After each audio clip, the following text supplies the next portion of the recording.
Wanted, men, not systems fit and wise, not faiths with rigid eyes, not wealth in mountain piles, not power with gracious smiles, not even the potent pen. Wanted, men. All the world cries, "Where is the man who will save us? We want a man." Don't look so far for this man. You have him at hand. This man, it is you, it is I, it is each one of us. How to constitute one's self a man? Nothing harder, if one knows not how to will it. Nothing easier, if one wills it. Alexandre Dumas. Diogenes sought with a lantern at noontide in ancient Athens for a perfectly honest man, and sought in vain. In the marketplace he once cried aloud, "Hear me, O men!" And, when a crowd collected around him, he said scornfully, "I called for men, not pygmies." Over the door of every profession, every occupation, every calling, the world has a standing advertisement. Wanted, a man. Wanted, a man who will not lose his individuality in a crowd. A man who has the courage of his convictions, who is not afraid to say no, though all the world say yes. Wanted, a man who, though he is dominated by a mighty purpose, will not permit one great faculty to dwarf, cripple, warp or mutilate his manhood, who will not allow the overdevelopment of one faculty to stunt or paralyze his other faculties. Wanted, a man who is larger than his calling, who considers it a low estimate of his occupation to value it merely as a means of getting a living. Wanted, a man who sees self-development, education and culture, discipline and drill, character and manhood in his occupation. 1,000 pulpits vacant in a single religious denomination, 1,000 preachers standing idle in the marketplace, while 1,000 church committees scour the land for men to fill those same vacant pulpits, and scour in vain, is a sufficient indication, in one direction at least, of the largeness of the opportunities of the age, and also of the crying need of good men. Wanted, a man of courage who is not a coward in any part of his nature. Wanted, a man who is well balanced, who is not cursed with some little defect of weakness which cripples his usefulness and neutralizes his powers. Wanted, a man who is symmetrical and not one-sided in his development, who has not sent all the energies of his being into one narrow specialty and allowed all the other branches of his life to wither and die. Wanted, a man who is broad, who does not take half views of things, a man who mixes common sense with his theories, who does not let a college education spoil him for practical, everyday life, a man who prefers substance to show, and one who regards his good name as a priceless treasure. Wanted, a man who, no stunted ascetic, is full of life and fire, but whose passions are trained to heed a strong will, the servant of a tender conscience, who has learned to love all beauty, whether of nature or of art, to hate all vileness, and to respect others as himself. The world wants a man who is educated all over, whose nerves are brought to their acutest sensibility, whose brain is cultured, keen, incisive, broad, whose hands are deft, whose eyes are alert, sensitive, microscopic, whose heart is tender, magnanimous, true. The whole world is looking for such a man. Although there are millions out of employment, yet it is almost impossible to find just the right man in almost any department of life. And yet everywhere we see the advertisement, wanted, a man. Rousseau, in his celebrated essay on education, says, according to the order of nature, Men, being equal, their common vocation is the profession of humanity. And whoever is well educated to discharge the duty of a man cannot be badly prepared to fill any of those offices that have a relation to him. It matters little to me whether my pupil be designed for the army, the pulpit, or the bar. Nature has destined us to the offices of human life antecedent to our destination concerning society. To live is the profession I would teach him. When I have done with him, it is true he will be neither a soldier, a lawyer, nor a divine.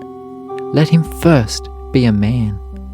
Fortune may remove him from one rank to another as she pleases. He will be always found in his place. A little short doctor of divinity in a large Baptist convention stood on a step and said he thanked God he was a Baptist. The audience could not hear and called, "Louder! Get up higher!" someone said. "I can't," he replied. "To be a Baptist is as high as one can get." But there is something higher than being a Baptist, and that is being a man. As Emerson says, Talleyrand's question is ever the main one, not, is he rich? Is he committed? Is he well-meaning? Has he this or that faculty? Is he of the movement? Is he of the establishment? But is he anybody? Does he stand for something? He must be good of his kind. That is all that Talleyrand, all that the common sense of mankind asks.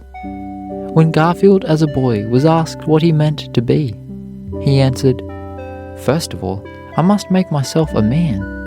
If I do not succeed in that, I can succeed in nothing."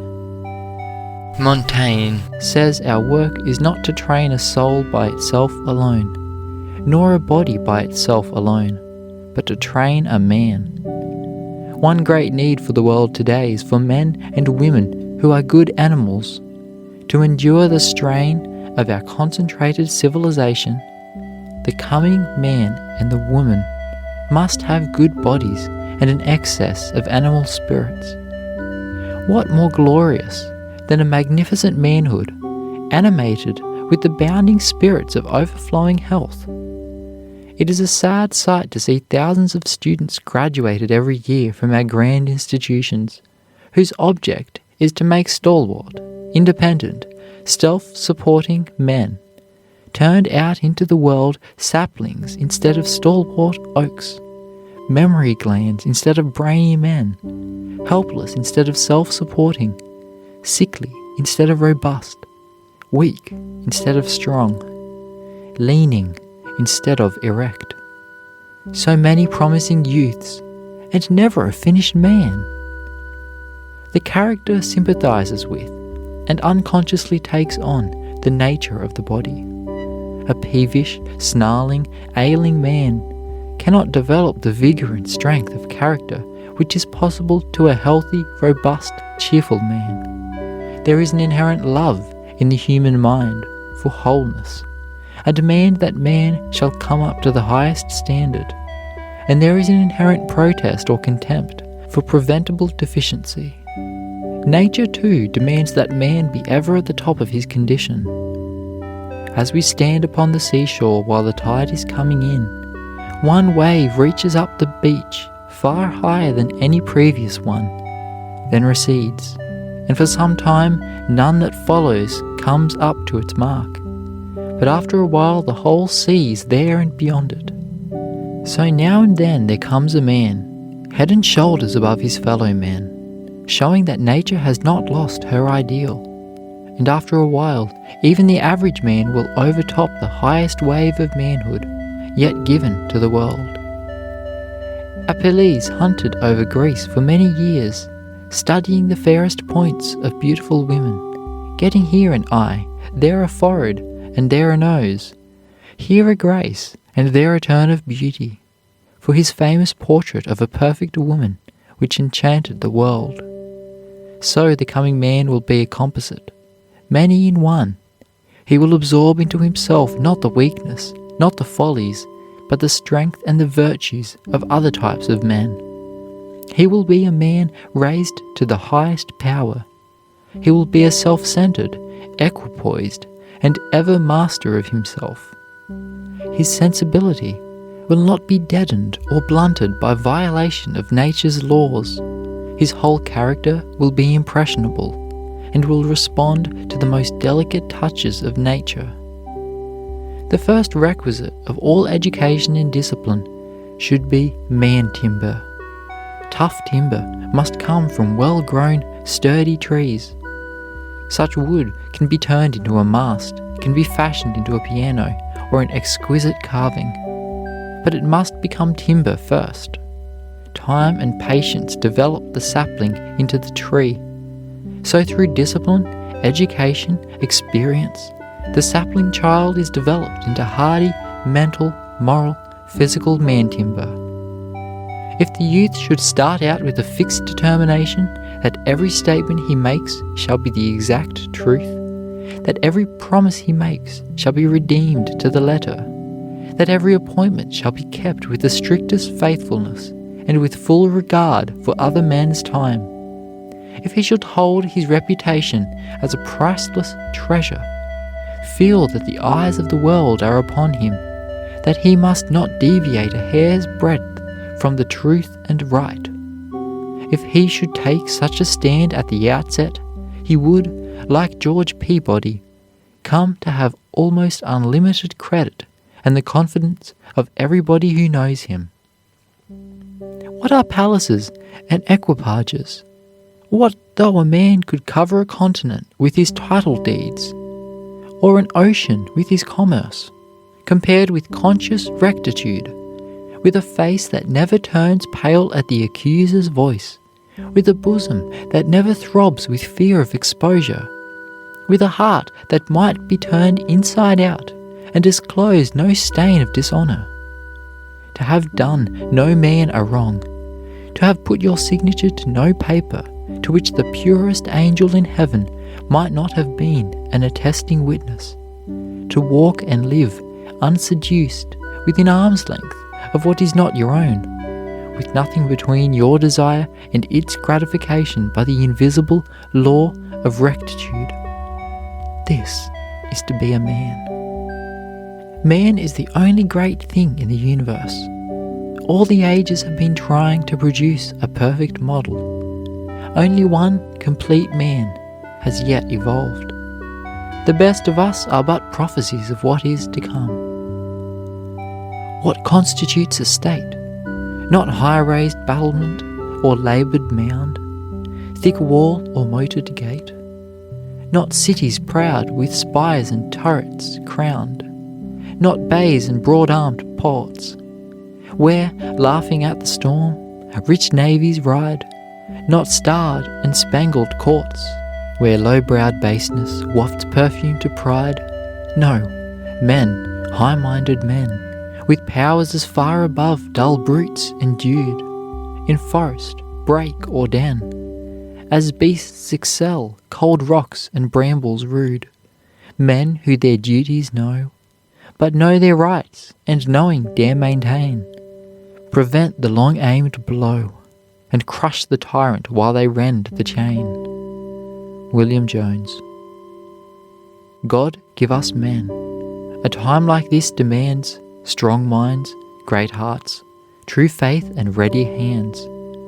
Men whom the lust of office does not kill, men whom the spoils of office cannot buy, men who possess opinions and a will, men who have honour, men who will not lie, men who can stand before a demagogue and scorn his treacherous flatteries without winking, tall men, sun-crowned, who live above the fog, in public duty and in private thinking.